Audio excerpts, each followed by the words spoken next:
नमस्कार दोस्तों, आप सभी का बहुत बहुत स्वागत है आपके अपनी YouTube channel brothers education point पर। आज MPPSC मुख्य परीक्षा 2020 के 5वां प्रश्न पत्र सामान्य हिंदी एवं व्याकरण के प्रश्नों पर हम चर्चा करेंगे, जो कि 200 नंबर का पेपर आया था। इसमें सर्वप्रथम जो है 25 लघु उत्तरीय प्रश्न रखे गए हैं। प्रत्येक प्रश्न का जो उत्तर है आपकी यहाँ से शब्द सीमा चेंज हो गई है। अधिकतम 20 से 25 शब्दों में देना है। सभी प्रश्न अनिवार्य हैं। जहाँ तक पहले आप इनमें अति लघु उत्तरीय में आप देते थे 10 शब्दों में और लघु उत्तरीय में देते थे 50 से 60 शब्दों में, वहीं आपको 25 से 30 शब्दों मतलब 2 से ढाई लाइन में आपको इसका आंसर देना पड़ेगा। तो चलिए स्टार्ट करते हैं। कौन कौन सी प्रश्न आए हैं, कैसा आपको उनको आंसर देना था। फिफ्थ पेपर आज संपन्न हो चुका है। कल 29 तारीख को लास्ट पेपर है निबंध लेखन वगैरह का, और उसमें भी जो अभ्यर्थी अपनी सफलता को प्राप्त करना चाहते हैं व्यवस्थित रूप से तैयारी करें। हमारे नोट्स के माध्यम से तैयारी कर सकते हैं, क्योंकि सर्वाधिक मात्रा में हमारे नोट्स के अंतर्गत पूछा जा रहा है। चलिए स्टार्ट करते हैं आज का हमारा वीडियो। और आप डिस्क्रिप्शन बॉक्स में जाकर इंस्टामोजो की लिंक के माध्यम से डिस्क्रिप्शन बॉक्स जाकर इंस्टामोजो की लिंक के माध्यम से हमारे मुख्य परीक्षा प्रारंभिक परीक्षा के हस्तलिखित नोट्स परचेज कर सकते हैं। परिभाषिक शब्दावली का तात्पर्य क्या है? जो परिभाषिक शब्दावली होती है उससे क्या तात्पर्य है, पहला प्रश्न है। दूसरा है उपमा अलंकार किसे कहते हैं? जहाँ पर उपमाएँ दी जाती हैं उसे उपमा अलंकार कहते हैं। आपको सुव्यवस्थित शब्द में लिखना था। और संस्कृत आचार्य दंडी की अलंकार संबंधी परिभाषा को स्पष्ट कीजिए। जो संस्कृत के एक प्रसिद्ध आचार्य दंडी हुए हैं, उन्होंने अलंकार के संबंध की परिभाषा कैसे स्पष्ट की है? शब्द अलंकार का तात्पर्य क्या है? एक शब्द अलंकार होता है और एक अर्थ अलंकार होता है। तो इस प्रकार से शब्द अलंकार से क्या तात्पर्य है? तद्भव शब्द किसे कहते हैं? तत्सम और तद्भव होते हैं, जो कि संस्कृत के समान होते हैं या कुछ डिफरेंस रहता है। इस प्रकार से आपको तद्भव शब्दों को परिभाषित करना था। बहुव्रीहि समास, बहुव्रीहि समास किसे कहते हैं? तो बहुव्रीहि समास को आपको यहाँ पर डिफाइन करना था कि बहुव्रीहि समास किसे कहते हैं। जबकि आपने 12th तक की अपनी परीक्षाओं में हिंदी वगैरह में देखा होगा कि बहुव्रीहि समास, जैसे कि द्वंद्व समास में तो क्या होता है कि दो के बीच में द्वंद्व होता है, और द्विगु जो होता है वह संख्यावाचक होता है। और इसके बाद में जो बहुव्रीहि समास होता है इसमें अलग अर्थ मतलब अन्य अर्थ निकलता है। शब्दों की समास करने के बाद उसका एक तीसरा ही अर्थ निकलता है, तो उसे बहुव्रीहि समास कहते हैं। स्वर संधि किसे कहते हैं? जहाँ दो स्वरों का आपस में मेल हो और जिससे विकार उत्पन्न होता है, इसे स्वर संधि कहते हैं। तो पेपर अपेक्षाकृत सरल था। अभी तक के पेपर ओवरऑल डिस्कशन करने पर और विश्लेषण एनालिसिस करने पर यही हल निकला है कि पेपर 3 अपेक्षाकृत थोड़ा सा कठिन था, बाकी जितने पेपर है वह सरल है। स्वर संधि की परिभाषा हमने आपको बता चुकी है कि जहाँ दो स्वरों का मेल होता है और विकार की उत्पत्ति होती है, उसे स्वर संधि कहते हैं। तत्सम शब्द का अर्थ क्या है? तत्सम तद्भव दोनों के बारे में अलग अलग पूछा गया है। इसके पश्चात पर्यायवाची शब्द किसे कहते हैं? जैसे कि हवा का पवन भी है, और भी कई पर्यायवाची शब्द होते हैं। तो पर्यायवाची शब्द किसे कहते हैं यहाँ भी पूछे गए। विराम चिन्हों से तात्पर्य क्या है? विराम चिन्हों की उपयोगिता के बारे में आपके यहाँ पर बताना था कि विराम चिन्ह के बारे में तो आपने बता दिया, लेकिन इनकी उपयोगिता क्या है? संधि का अर्थ क्या है और उसके प्रकार कौन कौन से हैं? तो संधि का अर्थ तो जोड़ना भी ले सकते हैं, और उसके प्रकार प्रमुख रूप से तो 3 हैं: स्वर संधि, व्यंजन संधि और विसर्ग संधि। लेकिन स्वर संधि के भी कई भेद हैं, जैसे कि वृद्धि संधि, यण स्वर संधि, और साथ ही साथ में और भी कई इसके प्रकार हैं। गुण संधि, यण संधि आदि प्रमुख रूप से संधि के अंतर्गत भेद प्रभेद होते जाते हैं। इसके पश्चात जो द्वंद्व समास का अर्थ क्या, उसके प्रकार कौन कौन से हैं? तो जैसे जी कि जो द्वंद्व समास होता है, द्वंद्व समास में मतलब दो के बीच में द्वंद्व होता है, जैसे माता पिता, माता और पिता, भाई बहन, भाई और बहन। तो इस प्रकार से द्वंद्व समास कहते हैं। कहावत किसे कहते हैं? मुहावरे एवं लोकोक्तियों के बारे में तो आप जानते ही होंगे। उसी श्रृंखला में आप कहावतों के बारे में भी जानते होंगे, क्योंकि कई प्रसिद्ध कहावतें हैं। तो कहावत किसे कहते हैं? तो मतलब जो कोई भी बात है उसका अभिप्राय पहुँचना, संक्षेप में कहना, उसी कहावत के अनुसार ले सकते। तत्सम और तद्भव शब्दों में अंतर को लिखिए। यहाँ पर एक 3 मार्कर में उन्होंने तत्सम को पूछ लिया, एक 3 मार्कर में आपसे तद्भव को पूछ लिया, और एक 3 मार्कर में उन्होंने तत्सम और तद्भव दोनों के अंतर के बारे में यहाँ पर आपसे पूछा गया है। और फिर अगला प्रश्न है व्यंजन संधि किसे कहते हैं? तो व्यंजन संधि के बारे में भी यहाँ पर बताया गया है। इसके बाद पल्लवन का अभिप्राय क्या है? और संक्षेपण, संक्षेपण का तात्पर्य क्या है, तो जो हम समरी भी कहते हैं इसे इंग्लिश में, जब बहुत बड़ा पैराग्राफ हो और उसका हम सार सार लिख लेते हैं तो उसे संक्षेपण कहते हैं। तो संक्षेपण के तात्पर्य के बारे में यहाँ पर बताया गया है। समास किसे कहते हैं, समास के बारे में आप जानती होंगे 6 प्रकार के समास होते हैं और उनमें द्वंद्व समास, द्विगु समास, बहुव्रीहि समास, तत्पुरुष समास, कर्मधारय समास और अव्ययीभाव समास, इस प्रकार से 6 समास होते हैं। तो समास के बारे में भी आपको यहाँ पर बताना था। उसके पश्चात जो प्रश्न है, पल्लवन लेखन की सामान्य विशेषताओं का उल्लेख कीजिए। पल्लवन लेखन की जो सामान्य विशेषताएं होती हैं उनके बारे में आपके यहाँ पर बताना था। रूपक अलंकार का तात्पर्य क्या है, विलोम शब्द किसे कहते, सावधान समझाइए। जैसे दिन का विलोम रात रहता है और जल का अग्नि होता है, ऐसे कई विलोम शब्द होते हैं जो कि बिल्कुल विपरीत अर्थ को होते हैं, इसे उन्हें विलोम शब्द कहते हैं, तो उनको सावधान बताना था। कर्मधारय समास का तात्पर्य क्या है, वह भी महत्वपूर्ण प्रश्न है। मुहावरे का तात्पर्य क्या है, फिर इसके पश्चात उन्होंने पूछा है मुहावरे तथा लोकोक्तियों के अंतर को स्पष्ट कीजिए कि मुहावरे व लोकोक्तियों में कौन सी प्रमुख अंतर देखने को मिलते हैं। मुख्य 8 विराम चिन्हों का उल्लेख कीजिए। मुख्य रूप से जो 8 विराम चिन्ह होते हैं उनके बारे में भी आपके यहाँ पर बताना था। और इसके बाद जो है कि हमने जो ओवरऑल देखा है कि 25 या 75 नंबर के जो प्रश्न आए हैं सरल थे, आपने शुरू से चीज़ें पढ़ी हैं उसके माध्यम से आपको निश्चित रूप से उसका लाभ मिला होगा। साथ ही साथ यदि आपने हमारे हैंड रिटन नोट्स परचेज किए होंगे तो उनका भी आपको निश्चित रूप से फ़ायदा मिलेगा। अब इसके बाद प्रश्न अलंकारों से संबंधित हैं। शब्द अलंकार, वर्णों अथवा व्यंजनों की समानता या पुनरावृत्ति जहाँ होती है वहाँ कौन सा अलंकार होता है। वर्ण या व्यंजनों की जहाँ पर पुनरावृत्ति होती है तो वहाँ पर अनुप्रास अलंकार होता है। आपको यहाँ पर उनके आंसर देने थे। इसके बाद में जो है शब्द अलंकार 3 होते हैं, अनुप्रास, यमक और श्लेष।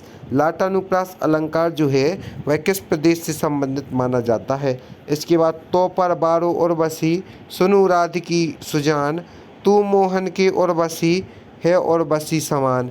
इसमें जो है यमक अलंकार यहाँ पर दृष्टिगोचर होता है कि तो पर बारो उर्वशी, सुनु राधिके सुजान, तू मोहन की उर्वशी है और बसी समान। इन पंक्तियों में यमक अलंकार दृष्टिगोचर होता है। जहाँ पर ऐसे शब्दों का प्रयोग होता है जिनसे एक से अधिक अर्थ निकलते हैं वहाँ पर श्लेष अलंकार होता है कि रहीमन पानी राखिए, बिन पानी सब सून, पानी गए न ओबरे, मोती मानस चून। इस प्रकार से यहाँ पर बताया गया है कि श्लेष अलंकार की परिभाषा डिफाइन की गई है। अर्थालंकार की बात करते हैं तो अर्थालंकार में प्रश्न पूछा गया है, उपमा यह किस प्रकार का अलंकार है। पीपर पात सरस मन डोला, इस पंक्ति में प्रयुक्त शब्द डोलना में उपमा का कौन सा अंग है। यहाँ पर भी प्रश्न पूछे गए हैं। बीती विभावरी जागरी, अंबर पनघट में डूब रही तारा घट उषा नागरी। इन पंक्तियों में रूपक का कौन सा भेद, इसके बारे में भी आपको बताना है। यह भी मतलब एक से सरल था, आपको संधि समास छंद आदि का व्यवस्थित नॉलेज है तो आप किसकी एक्यूरेट आंसर राइटिंग कर सकते हैं, व्यवस्थित आंसर प्राप्त कर सकते हैं। उत्प्रेक्षा के प्रधान भेद कितने हैं। हेतु उत्प्रेक्षा अलंकार में हेतु का सामान्य अर्थ क्या है आदि महत्वपूर्ण प्रश्न है। इसके बाद वाक्यों का हिंदी से अंग्रेजी एवं अंग्रेजी से हिंदी में आपको यहाँ पर ट्रांसलेशन करना था। तो जो हिंदी में वाक्य दिए गए हैं उससे अंग्रेजी में आपको ट्रांसलेशन करना था। 5 दिए हैं, कोई विचार करने थे। वहाँ एक ऐसी महिला रहती है जिसकी उम्र का तुम अंदाज़ा नहीं लगा सकती हो। तो यहाँ पर इन्होंने अपने हिसाब से उसका ट्रांसलेशन भी किया है। इस तंग गली में तेज़ी से गाड़ी चलाना ठीक नहीं है, अब आँखें खोल लीजिए। तो यहाँ पर now open the eyes, Bharat की विजय अवश्य भावी है। विक्ट्री ऑफ इंडिया इज, मतलब इससे यहाँ पर इसको भी बताया गया है necessary. Victory of India is necessary. अपनी पत्नी के जन्मदिवस पर मैंने उसे एक फर का कोट भेंट किया जिसे पाकर वह फूली न समाई। तो इस प्रकार से ट्रांसलेशन यहाँ पर दिए गए हैं। इसके पश्चात आपको हिंदी इंग्लिश में ट्रांसलेशन दिए गए थे तो इनको हिंदी में ट्रांसलेट करना था कि बाय ऑर्डर डिस्ट्रिक्ट मजिस्ट्रेट, मतलब यह ऑर्डर जो है वह डिस्ट्रिक्ट मजिस्ट्रेट के द्वारा दिया गया है। Eligible of government, a good teacher may not be a good author and wise विश्राम, मतलब यहाँ पर पूरा आपको बताना था। I can safely be admitted date आदि इनका ट्रांसलेशन आपको यहाँ पर करना था। इन प्रश्न में हिंदी व्याकरण से संबंधित है। संधि समास विराम चिन्ह इत्यादि प्रश्न, सभी प्रश्न अनिवार्य हैं। प्रत्येक प्रश्न के 2 अंक दिए गए हैं। भाई बहन यह किस प्रकार का उदाहरण है, किस समास का उदाहरण है, तो यह द्वंद्व समास का उदाहरण है। चंद्रमुखी में कौन सा समास है, तो चंद्रमुखी में जो है यहाँ पर चंद्र की तुलना मुख से की गई है, तो यहाँ पर भी जो भी समास होगा उसका आपको बताना है। कल्पांत शब्द की स्वर संधि लिखिए, कौन सी स्वर संधि, मतलब किस प्रकार से इसका विग्रह करेंगी, विग्रह नहीं संधि विच्छेद करेंगी। निसंदेह का संधि विच्छेद कीजिए। हस्तिदंत का संधि विच्छेद। दाल भात में किस प्रकार के चिन्ह का प्रयोग हुआ है, तो यहाँ पर जो है योजक चिन्ह भी बोल सकते, योजक चिन्ह तो नहीं। मेरी भाव बाधा हरो श्याम हरदुति हुई, वाक्य में प्रयुक्त चिन्ह कौन सा है। इस चिन्ह के बारे में आपको चिन्ह का नॉलेज भी होना चाहिए। अभ्यस्त का शुद्ध रूप लिखिए, तो यहाँ पर जो है आ में आ की मात्रा को मिटा दिया जाएगा और जो है अभ्यस्त आ आधा भा यस्त अभ्यस्त, उसको व्यवस्थित रूप से लिखेंगे। बुढ़िया चरखा काटती है शब्द का शुद्ध रूप लिखिए, तो बुढ़िया चरखा काटती, ता की जगह टा हो जाएगा। निम्नलिखित शब्द में सही चिन्हों का प्रयोग कर दोबारा लिखिए। भारत ने सहायता की, बांग्लादेश आज़ाद हुआ, दोनों देश गहरे मित्र बन गए। यहाँ पर गलत चिन्ह दिए गए हैं, लेकिन आपको उनका सही लिखना है। इस पर 5वां प्रश्न, इस प्रश्न में प्रारंभिक व्याकरण शब्दावलियों से संबंधित निम्नलिखित 10 प्रश्नों के उत्तर दीजिए। तो अभिरक्षा में शाब्दिक शब्द अंग्रेजी में लिखिए कि अभिरक्षा शब्द का शाब्दिक अर्थ क्या है। उसके बाद जो है जो इस विवरण है, विवरण के यहाँ पर अंग्रेजी ट्रांसलेशन दिया गया है, तो उसका शाब्दिक अर्थ हिंदी में बताना है।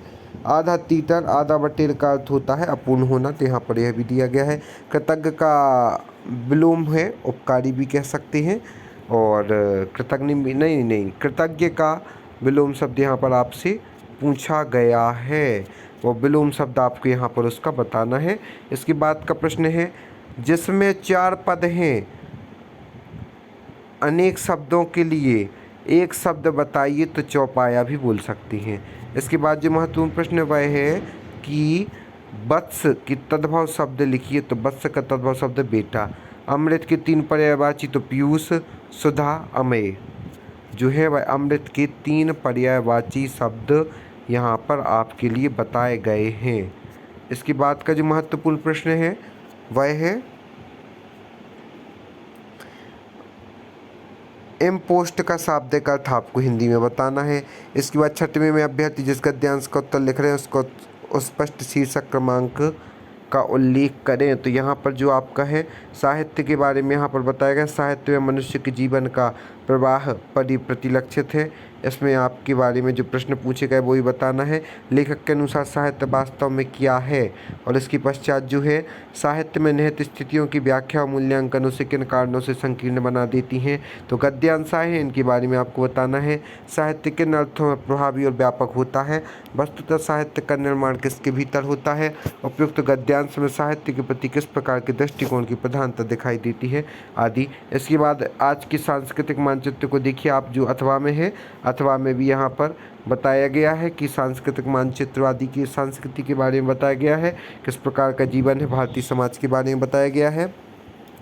इस समय भारतीय समाज किस प्रकार के अंतर्द्वंद से गुजर रहा है, समाज का ढांचा चरमरा रहा है, ऐसा लेखक क्यों कह रहा है, अर्थपूर्ण मानवीय संबंधों की तलाश लेखक क्यों कर रहा है, उद्योगों के रूप को लेखक क्यों बदलना चाहता है, लेखक के अनुसार नए समाज निर्मित के लिए कौन सा परिवर्तन आवश्यक है। रेखांकित अथवा दी गई पंक्तियों का पल्लवन अथवा भाव पल्लवन कीजिए। अभ्यर्थी जिस प्रश्न का उत्तर दे रहे हों उसका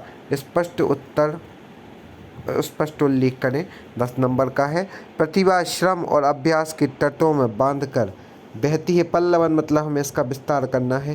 प्रतिभा और श्रम तथा अभ्यास का संबंध प्रतिभा बुद्धि है, कला विज्ञान का कारण, मूल्यों की स्थापना आदि करना है। और इसके अथवा में दिया है, नर और नारी जन्मते हैं और मरते हैं किंतु राष्ट्र सदैव अमर रहता है। इनका आपको पल्लवन करना है। किसी एक गद्यांश के 1/3 शब्दों में संक्षेपण कीजिए। अभ्यर्थी जिस गद्यांश का संक्षेपण कर रहे हैं उसका स्पष्ट उल्लेख करें और उत्तर के में प्रारंभ में अनिवार्यता में करें। इसमें हम आपको बता दें कि आपको इसका संक्षेपण करना है और इसको व्यवस्थित करके 3 लाइनों के अंतर्गत इसका 1/3 आपको संक्षेपण कर देना एक अंतर्राष्ट्रीय बाजार से संबंधित, राष्ट्रीयता और एक सांप्रदायिकता से संबंधित है। तो इस प्रकार से आज का जो वीडियो है वह इसमें हमने आपको संपूर्ण हिंदी की जानकारी दी और आज 5वां पेपर हो चुका है। जिन अभ्यर्थी का अच्छा गया है अच्छी बात है, जिनकी थोड़ी बहुत भी अगर कमियां रह गई हों तो मैंने सुधारने का प्रयास करें और हमसे जुड़ी रहें और जो भी जानकारियाँ होंगी समय रहते हैं उनके लिए उपलब्ध कराएंगे। आप सभी का बहुत बहुत धन्यवाद हमारे इस वीडियो को देखने के लिए। हम आशा करते हैं आगे आप हमारे साथ यूँ ही जुड़ी रहेंगी।